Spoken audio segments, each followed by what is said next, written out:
We will kick off today's episode with our guest speaker pitching why you should listen to our podcast and follow our journey. Let's get started, folks.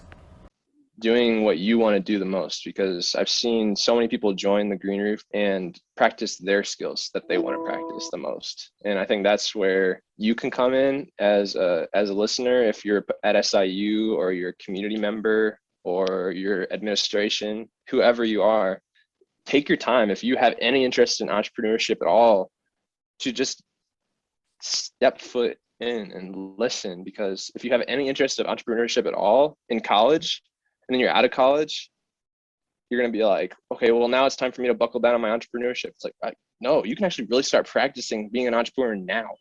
And you have people around you that will help you make the business of your dreams. Like, just show up. Welcome to an episode of Young Entrepreneurs with the Green Roof team of Southern Illinois University Carbondale. We are a cross-university team of young, innovative minds positively impacting the landscape of SIU Carbondale through promoting and installing clean energy. Here, we are highlighting our team's activities and impact through our members, sponsors, and supporters, as well as discussing a new, interesting topic. So buckle up, because we are driving to a more sustainable future. Today, we have a special guest, Jacob Bolton from Peoria. Hey, Jacob, how are you doing today? Hey, I'm doing well. Thanks, Nelson. I'm very grateful to be here and talking with you about the Green Roof and sharing with you a little bit about myself and what I'm doing too that relates to the Green Roof. Awesome. I know this is going to be a great episode. Remember back 2 years ago when I first met you, you're super passionate dude, and you're still super passionate doing so many different things. So getting started today, would you like to tell the audience a bit about yourself? Yeah. Well, I remember meeting Nelson because at Southern Illinois University in Carbondale, I was a forestry student and joined the University Innovation Fellows team with my friend Grant DePoy, and both of us were foresters. Met Nelson, and I'm just a really passionate person about trees. I started learning about trees in 2016 after a couple of years after high school of just working and doing kind of just city oriented jobs like retail and food and washing cars and things like that. Found myself in just kind of a rut, it felt like, and I really needed to find some sort of way to channel my passions and my love for earth and everything. And I found forestry, signed up for the degree, got a 4-year bachelor's of science in forestry, graduated cum laude in college, which was really, really cool because in high school I got like D's and C's and just really didn't enjoy my education, but I really took advantage of my education. And so, yeah, a year out of college, or half a year out of college, I started my own business called Silvix Forestry and Nursery, LLC. And I started the business to educate about trees. Silvix is the study of trees and their habitat and how they relate to their environment. It's the basis to silviculture, which is the management of trees, especially in a crop way or a farming type of way. But Silvix is really just everything you need to know about a tree to plant it in the right context and do what we can the best as foresters.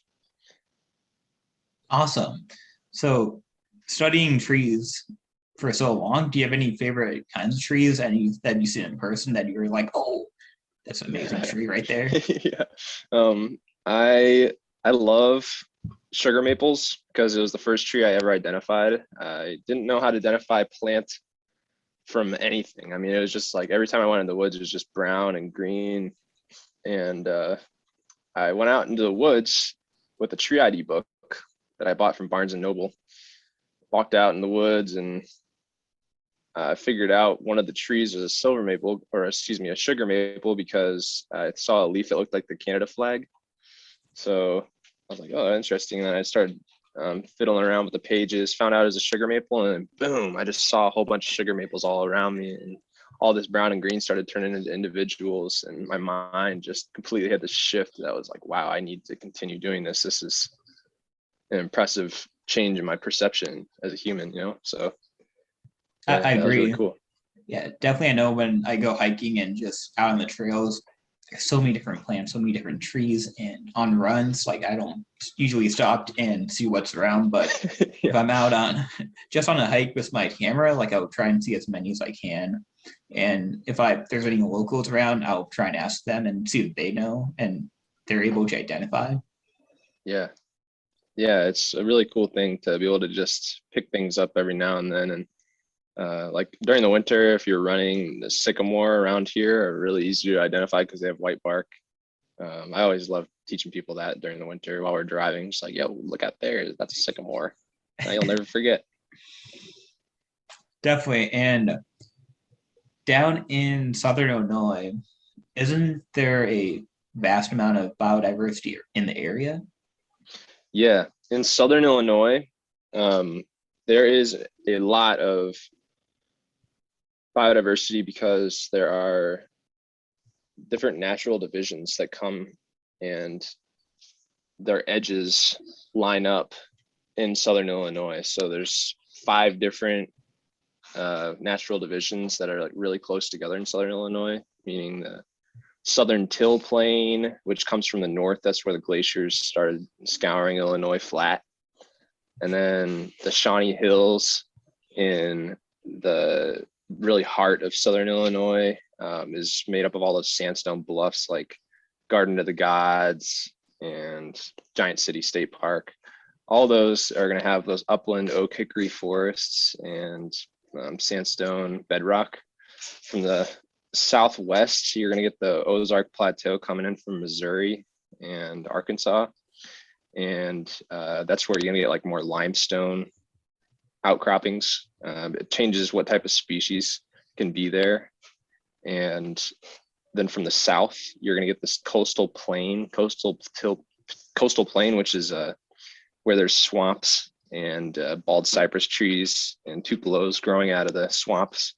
It's really cool to witness all the different types of ecosystems. And then you got the Mississippi bottomlands down there as well. So, and if you even go on the farther edge of the eastern part of Southern Illinois, then you'll get the Wabash River border. So all these different natural divisions have different soil, different plants, different animals, and they all come together. And ecologically, when edges meet, there's a really high biodiversity going on. So when there's 5 different natural divisions meeting, you're just going to have an incredible amount of things that exist.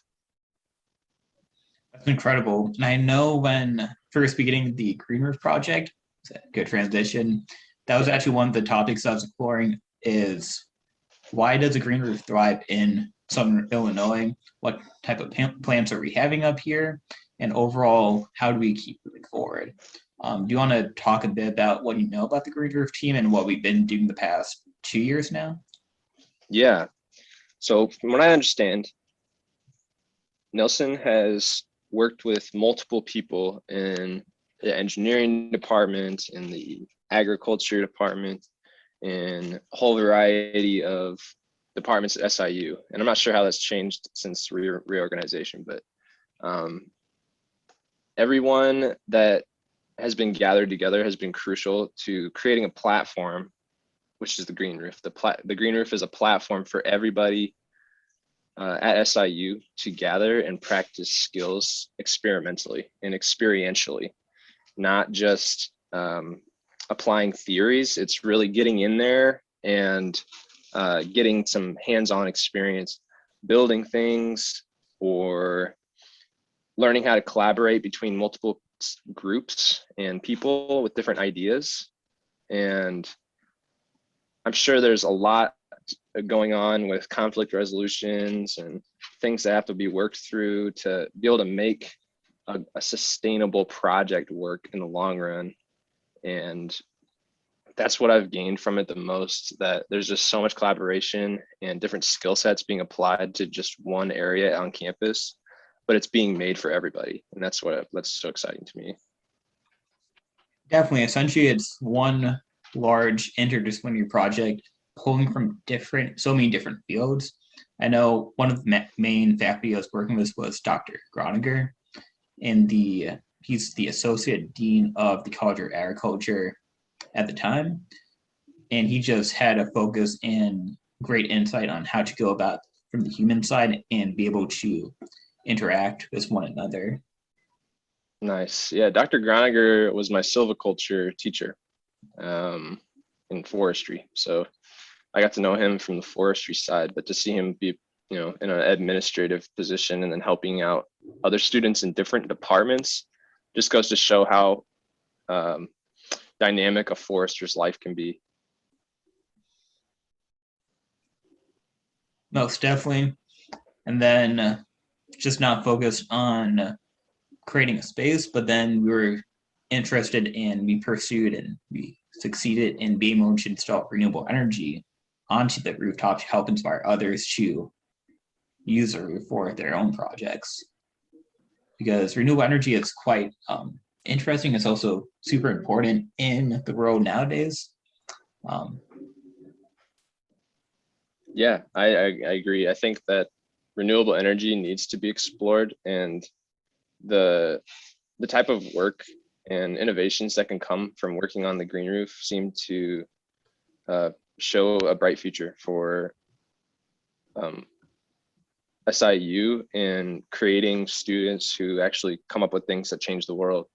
And I think solar is a very important type of tool and resource, and the more people that work on it and the more people that express their value for it, the more it can become affordable for everyone to start applying in practical ways with houses or commercially.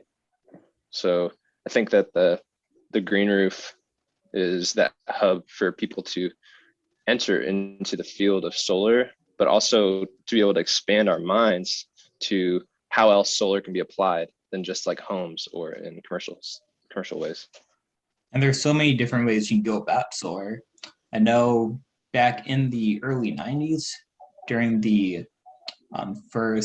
one of the first major oil crises, a country like Cuba, they didn't have access to oil because of the supply and the demand. Then there are several embargoes on them from, like, say, the United States. So they're a country with not many resources on hand, and they actually began installing solar in more rural areas. So different communities can have access to power on a small scale, but be able to have enough to be able to live and thrive on. So I found it was interesting, and definitely I want to know your take on it with renewable energy in developing countries versus developed countries in terms of how they see it. Yeah. I'll start off with that. I don't know that much, but what I've gleaned off of working with other groups who do work in other countries, like, for example, Trees for the Future, they do work with different villages and villagers and farmers to plant lots of trees and grow food in a very sustainable way. And these are in a lot of times deserted regions.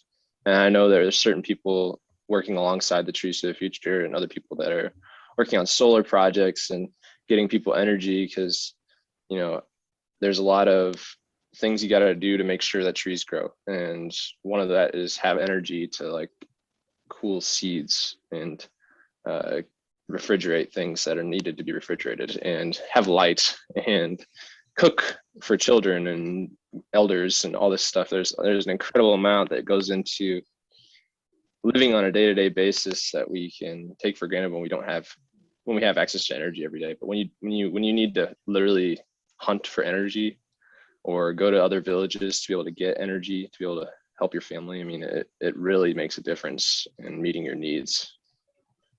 It does, and I think that goes back to, I think, Maslow's hierarchy of needs, where you need to meet your, I believe, physiological needs, and then a sense of security. And then as you move up the triangle to the smaller parts, then you get to more of the luxuries. Yeah, like self-realization and actualization and creativity and all these things can really start to come about when all your basic needs are met. And that really comes into mental health and physical health and all this stuff. And I think that getting becoming a part of the Green Roof can help students introduce themselves to other students who have lifestyles that they may be trying to cultivate themselves. Like, I've met a lot of students through the Green Roof that are healthy, that take care of themselves, exercise, but also get out in nature and hike a lot and have opportunities to like contemplate on why they're doing it. And it's, the philosophy behind the Green Roof is it's for the betterment of the students and the faculty, everybody at SIU. It's very altruistic. So having that kind of support group, a peer group, allows for the cultivation of more health mentally and physically. Definitely. And I know green technology and infrastructure, it's there, especially in urban areas, to help reduce stress and be able to give us that sense of nature once again, especially in busy cities. You mentioned meeting other people. On one of our earlier episodes with Gustavo, he actually mentioned a memory back when you guys were in one of our design thinking workshops in person, and he was just like expressing so much gratitude to being able to meet you and Grant and just feeling inspired by you guys. Do you remember the workshop I'm referring to? I do, yeah. I was only there, like me and Grant had to leave early for that workshop too. It was like we dipped in late and we left early. So it was like there for a very brief period, but yes, I do. And I remember Gustavo, and that's who I was picturing when I was saying what I was saying. Definitely, and of course, that's all made possible by being part of the University Innovation Fellows. Oh yeah. Do you want to talk a bit about what it means to be a fellow and yes, one happy memory that I believe we both shared? yeah, Well, trip we shared. Yeah. So I started a project in 2000, and it was late 2018, 2019. I started to cultivate this project with Grant DePoy to build environmental education programs for children and families at Evergreen Terrace Apartments at SIU, which is a family housing, or students who are 21 and up can live there. And it's kind of off the beaten path, like outside of the campus, but it's still on campus. It's an auxiliary land. So it's just a great area to have kids and people out in nature. And so me and Grant started to build a project, and then Grant found the University Innovation Fellows. And he was like, dude, we should join this. I was like, we have so much going on in our projects and all this. It's like, why would we spend time joining this? But it was the right choice. And I trusted what was, because Grant kept finding people that were like going to further our project, and also had a lot in relation with us. So I was like, all right, let's do it. And so we had this really crazy experience going, and going to Palatine, to Harper College in Palatine, Illinois, Chicago area. And this is the honors program. And we were presenting our project, and then on the way back on the train, we applied for the University Innovation Fellows, got accepted, went through the whole training process, and got to meet Nelson, Prem Rana, and a whole bunch of other people in our cohort that really got to help us and guide us to how we can actually make a difference in the university and make sure our project stays in the university after we leave college, because we were just seniors, going into this project. So it was kind of crazy to propose a really big project and get it done in a year. So everyone made it sustainable by trusting that our project was something to work on and put energy towards. So we had a lot of helpful teachers in the honors program and the forestry department, and the ag building in general, just people helping us to meet this goal. And we learned how to do design thinking programs and workshops to guide people, or even guide ourselves, in how we should solve problems at SIU. And Nelson hosted one of these programs to start to design what the Green Roof would be like and how people would interact with it. And I just started finding myself working on these things bit by bit alongside my project. And the University Innovation Fellows helped me see how the university actually works, and helps me to see how much power students have to make a difference at SIU. In fact, I think the students have the most power to make a difference at SIU, mainly because students are paying for the classes in SIU to function, and also because students' values just, they're heard, and the administration really reacts to them. We're talking to our leader, Carla Berry, who started to bring up this trip to Austria, Austria in Europe, which is south of Germany. And supporters Lynn and Carla got us to go to Austria as a group. And we had about, how many people went? About 8 or 9? Yeah, definitely. I think about 8.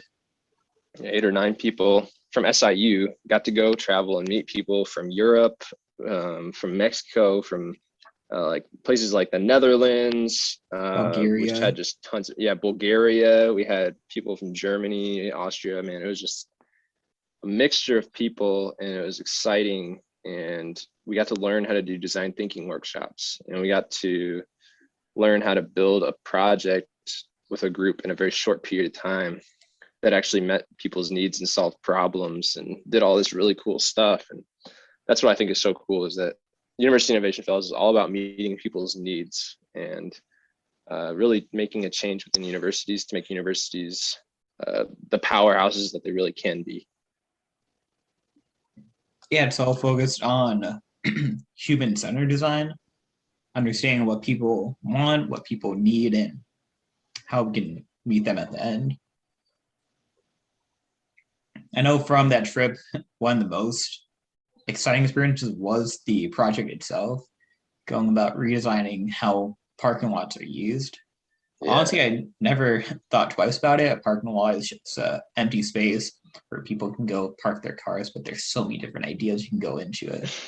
Yeah. Me and Grant, before going to Austria, we were walking around SIU, just looking at parking lots and looking at, open lots in town in Carbondale, and we're just like, these aren't being used, like, most of the time. And the only time that it is being used is when people are parking their cars, and then the cars just kind of sit there. It's like all this open land, which could be used for anything at all, is just sitting bare and running stormwater off into the drains, and doing just, it's not doing a holistic job. It's really just designed to be a parking lot. So we made designs for parking lots to have like mobile units set up in the parking lots to like have a food area or a sitting space, or what other ideas kind of came up during that too, for mobile car parks. I think gardens, also a basketball court, anything that could be portable and changed out quickly based on what people wanted and what they saw fit. Yeah, for sure. Yeah, using like just being more conscious with our designs. This is the whole purpose of why we went through that practice that we did. So it's really cool to like just think more on what can be done with the space that I have, and thinking outside of the box. That's how design thinking really helps us. So have you used design thinking post-college so far? Yeah, I did start my whole business based on design thinking, and came up with like the basic ideas of what I'd like to offer with design thinking. And it's an iterative process, meaning that it needs to be done over and over again to like continually improve upon ideas.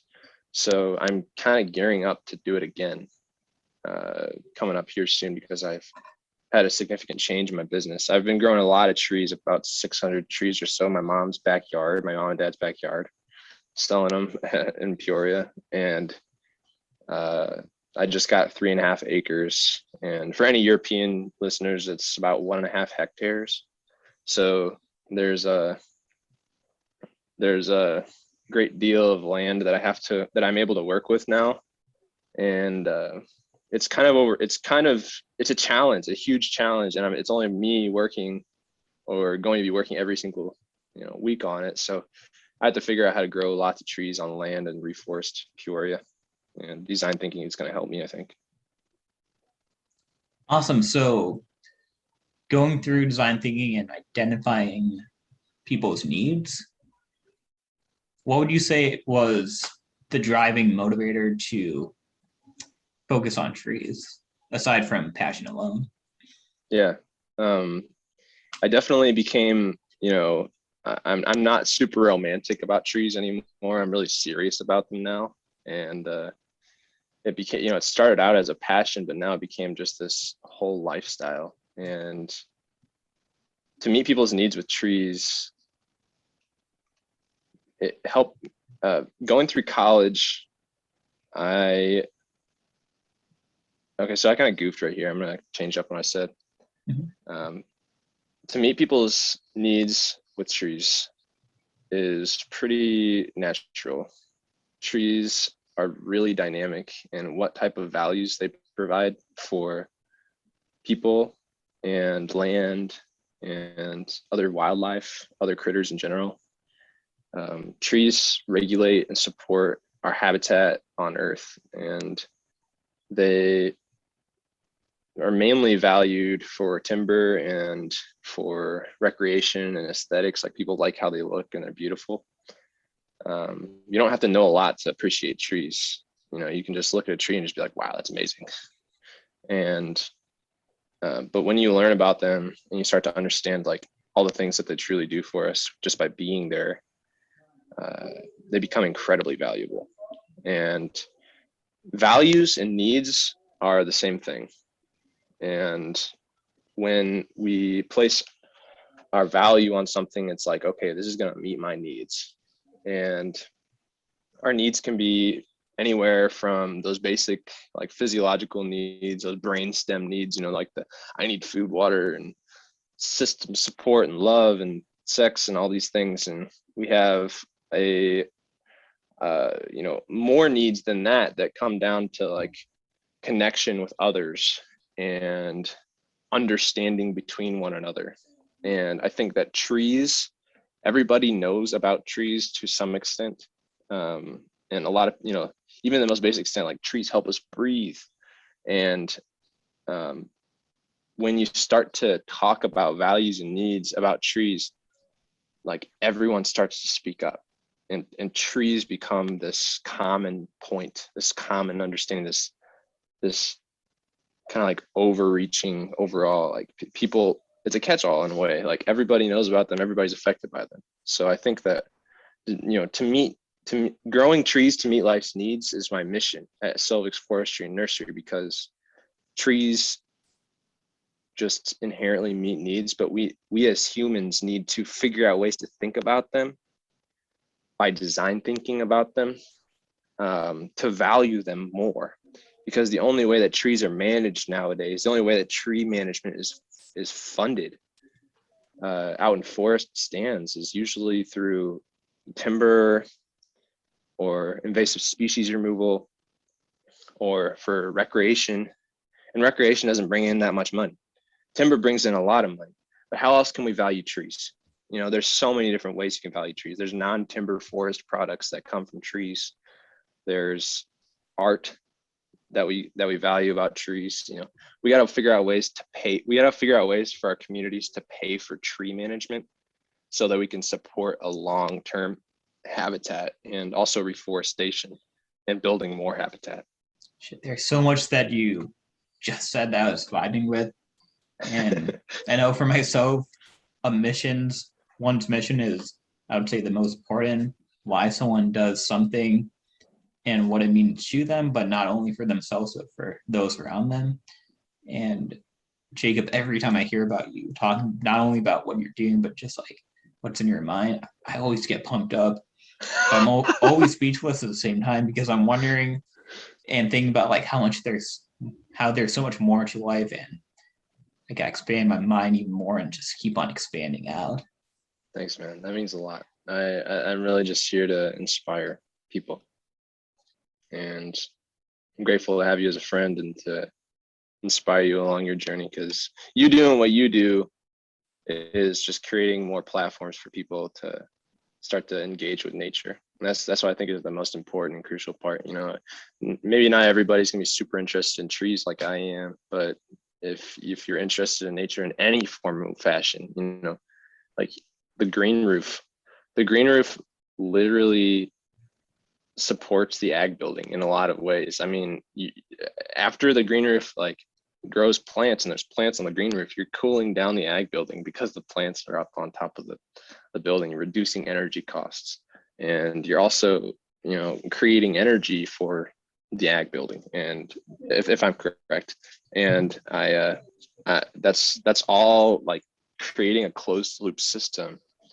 And there's not a lot of waste going on there. I mean, it's a continual process that's always getting feedback, and you're always gaining the abundance of energy that's going on around us. Definitely, the green roof acts as an insulation layer. So the heat inside the building stays inside. And if there's cooling inside, the cooling stays inside. But additionally, it does tackle on rainwater management. So the water, some of it does get absorbed onto the roof, but then as it goes and say it runs off the rooftop, because it went through all of the soil mediums and the layers, it's a filtering layer, is it not? Yeah, oh yeah, for sure. Yeah, like plants filter water significantly and clean it. Like most of our wetlands in Illinois have been destroyed virtually, and that's why we have dirty water. You know, like our wetlands clean our water. Plants in the wetlands, bald cypress swamps, all that, it super cleans the water. In fact, forests clean our water because all the water from rain falls in watersheds, and our watersheds are pretty much the boundary of a watershed is like all the high points around you. So wherever you're sitting right now, the highest points all around you that form like a bowl is your watershed. And when the water falls and there's forest on those higher parts, the water falls, it's clean through the forest, and then once it comes to you and you're able to use it for drinking water, for showering, et cetera, less chemicals are going to be in the water. You know what I mean? Less harmful Definitely. chemicals. There's so many different environmental benefits coming out of nature. Yeah. It's almost like if we didn't have nature, we wouldn't exist on the planet. Yeah, for sure. Yeah, there's so many benefits to nature in general, and all I'm doing is facilitating more nature to exist. So in the future, Jacob, in the near future, being more specific, yeah, how do you see Peoria growing in any area you touch? Yeah, Peoria, Illinois is in central Illinois. It's called the heart of Illinois. It's right along the Illinois River. And the Illinois River is a huge watershed that takes up most of northern Illinois, the northern half of Illinois, and kind of dips into Wisconsin and Indiana. Runs right into the Mississippi River. So the Peoria area is all along the river. And so we got a big old riverfront. We got large river bluffs. A lot of it's covered in trees. However, there's a lot of areas that aren't covered in trees. And a lot of this area also used to be prairie. So it used to be made of native grasses and oak savannas, which is like one tree and then lots of grass around it.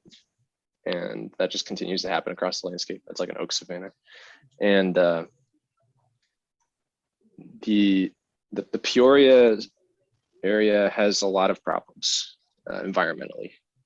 One of them, I think, is the most important one to focus on, is the Peoria stormwater problem, where our stormwater mixes with sewage in our combined sewer overflow systems and then pours into the river.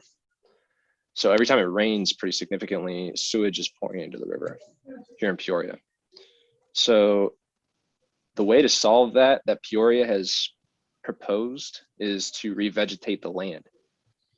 And to incentivize citizens, Peoria placed a tax on all citizens who own land and have concrete or hard surfaces. And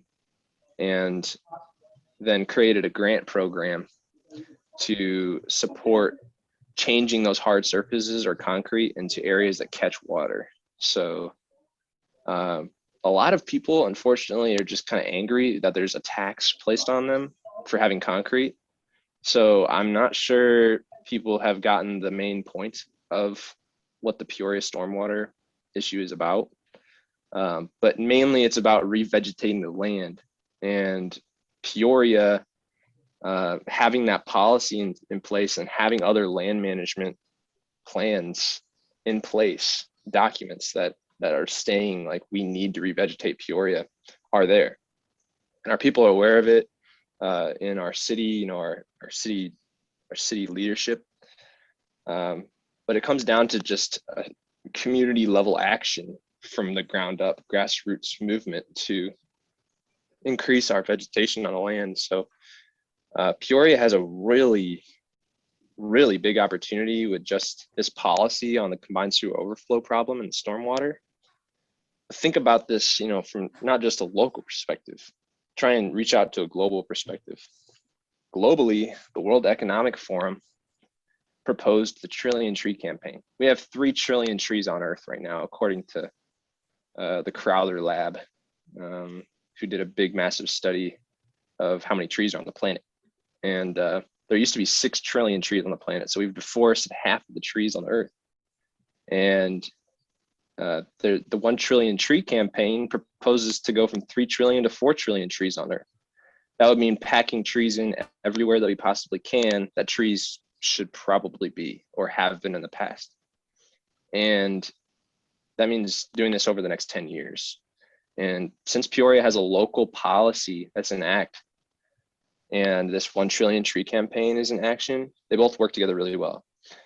Especially for the fact that in 2020, Donald Trump signed us on to the Trillion Tree Campaign as the United States. So our federal lands, the national forests, and national parks and all these things, our national lands, our public lands that everyone theoretically owns, are bound to be reforested. There's going to be some work going on, but we need a lot of people to work out there and do that. So there's available jobs coming up in reforestation. And then what about the private lands? What about Peoria? What about our private farmers, commercial lands? What about homeowners with open yards that have space for trees or shrubs or grasses? What about all of them? So it comes down to grassroots again. So that's where I come in. I'm here at a local scale, trying to solve local problems that actually serve the large global problems as well. So I try to think about these things and bring them in holistically and stay policy oriented and not get mixed up in the politics of everything. But since Donald Trump has signed on to this program, it shows bipartisan support for environmental restoration. And so we have all parties accountable to make sure that this really happens. And that's really exciting to me. Honestly, I see that as an opportunity for a win-win situation for everybody. Awesome. And definitely I agree. Being able to work on the local level, in my opinion, you have the most impact because you know the people, the area, and working on those big, large scale solutions, they don't always fall through because of politics and how every country's politics climate is at the moment. So Jacob, coming up towards the end of our episode today, do you have anything you would like to talk about and cap off this? Yeah. I think the most important thing for listeners to know about the Green Roof is that it's a group of people who are open-minded and who are friendly and are a support group for you and doing what you want to do the most, because I've seen so many people join the Green Roof and the whole project and practice their skills that they want to practice the most. And I think that's where you can come in as a listener. If you're at SIU or you're a community member or your administration, whoever you are, expressing your support or attending meetings or going to builds or commenting and sharing and liking everything that's going on with the green roof is really important for it to work into the future and become one of those projects that overcomes everything that can happen to stop projects, which there's so many projects that get stopped over the course of time at colleges because there's so many students moving in and out of the college. But people who are there for the long term can support this really, really importantly. And then also students who are there now, take your time. If you have any interest in entrepreneurship at all, to just step foot in and listen, because if you have any interest of entrepreneurship at all in college, and then you're out of college, you're going to be like, okay, well, now it's time for me to buckle down on my entrepreneurship. It's like, no, you can actually really start practicing being an entrepreneur now. And you have people around you that will help you make the business of your dreams. Like, just show up. And with that, we conclude our episode of Young Entrepreneurs with the Green Roof team. Special thanks to your sponsors, the SIU Research Park, Energy at SIU Sustainability Office's Green Fund Grant, the University Innovation Fellows, CH Electrical, Enertech, Raz Coatings, AES Solar, Sprague Supply Group, H&F Visions, Silvix Forestry and Nursery, Nether Chance Studios, Climate Economy Action Network, and many more. And please visit our website for more information and follow us on social media. Stay sustainable, folks.